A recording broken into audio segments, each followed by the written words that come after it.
స్వామి creations 456 ప్రేక్షకులకు నమస్కారం. తిరుమలలో గొల్ల మండపం గురించి తెలుసుకుందాము.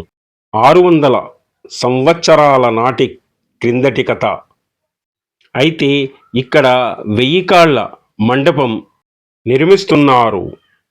తిరుమల కొండపై ఆ రోజుల్లో తిరుమల కొండకు భక్తులు చాలా తక్కువ. అప్పట్లో భక్తులు కొండకు రావాలంటేనే భయపడి పోయేవారు. ఎందుకంటే తిరుమల కొండ ఒక మహా పెద్ద అరణ్యం.